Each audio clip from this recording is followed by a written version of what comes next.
construction crew was digging when they accidentally solved a kidnapping. A notorious fugitive was caught because he had car problems on the wrong road. A killer stayed hidden for 17 years until an incident at Walmart changed everything. These are impossible cold cases solved by accident. The goal, guys, is 2.5 million subscribers by the end of 2026, and it is crazy, so it would mean the world if you subscribe, and I promise to do my very best for you, put out the best videos I possibly can. I'm Visual Venture, and you are awesome.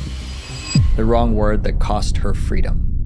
When police first looked into this case, they thought they were wasting their time because the crime didn't look like a crime. It looked like a normal family tragedy. Then someone accidentally said the wrong word, and suddenly police realized they might be hunting a serial killer. The story began with a husband and wife. The wife was named Stacy. Her husband was named Michael. The couple had 2 daughters, but behind closed doors, the marriage was falling apart. Michael struggled with substances and alcohol. No matter how hard he tried, he could not stop. Over time, the relationship grew cold and distant. They barely spent time together. Eventually, they decided to get divorced. But before the separation became official, tragedy struck. Michael suddenly passed away. He was only 38. Stacy claimed she found him lifeless inside their home. His body was taken to a hospital where a doctor determined that Michael passed away from a heart attack. But the idea of a healthy 38-year-old man having a heart attack didn't make sense to his friends and family, especially Michael's sister, Rosie. Rosie wanted an autopsy done on her late brother's body, but Stacy refused.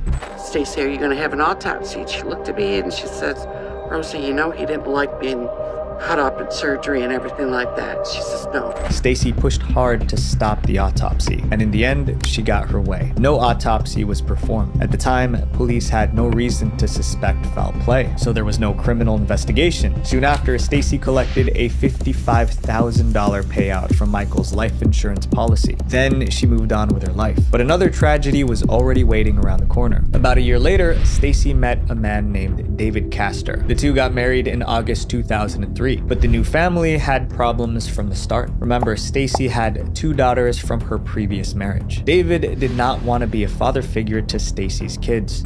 He said he didn't want to be our father and he didn't want any part of being a father. He already had his kids and he didn't want more. Obviously, Stacy didn't like that. Then 2 years into their marriage, another tragedy occurred. In August 2005, Stacy called 911 in panic. She told them her husband David locked himself inside their bedroom and refused to come out. I'm just getting a little concerned because I haven't talked to him since 5 o'clock in the morning on Sunday when he locked me out of the bedroom. Police arrived soon after. They forced the bedroom door open. Inside, they found David lifeless. Then investigators noticed something strange under the bed. It was a bottle of antifreeze. There was a bottle of antifreeze that was on its side with a top off. Antifreeze is a toxic chemical normally used in vehicles. Police also found 2 glasses on the nightstand. One contained juice in it. The other glass had antifreeze. The medical examiner later confirmed that David had antifreeze in his system. It was pretty obvious what happened, but the police still questioned Stacy about the glasses. Stacy explained that she poured David a glass of cranberry juice before he locked himself inside. That accounted for 1 glass, but she claimed she had nothing to do with the antifreeze in the bedroom. Based on her story, it seemed like David did it to himself. And at the time, investigators could not prove otherwise. Once again, Stacy inherited everything from her deceased husband. The case looked closed, but one detective couldn't shake the feeling that something was wrong. His name was Detective Spinelli, and he had doubts about Stacy's story. My gut was telling me that there was something more going on with this. It just wasn't right. Spinelli pulled the file on Stacy's first husband, Michael. He compared it with David's case, and he noticed disturbing similarities. Both men passed away suddenly. Both were buried side by side in the same cemetery. Spinelli suspected that Michael passed away from the same chemical as David. There was only one way to know for sure. That's to dig him up, to exhume the body. But this would be hugely controversial. Michael's remains were dug up and tested. Investigators found traces of antifreeze in his system, just like David. Still, this only proved both men drank the chemical. It didn't prove Stacy gave it to them. The detective needed concrete proof, so he brought Stacy in for questioning. During the interview, he showed her a picture of the 2 glasses on the nightstand. Then he asked, "Do you remember which glass it was you poured the cranberry juice in?" Stacy looked at the photo, and then she made a mistake. She said, "Well, I poured the antifreeze. I mean, the cranberry juice." She tried to correct herself immediately, but it was too late. That one accidental word changed everything. Those of us that were watching the interview went, oh my God.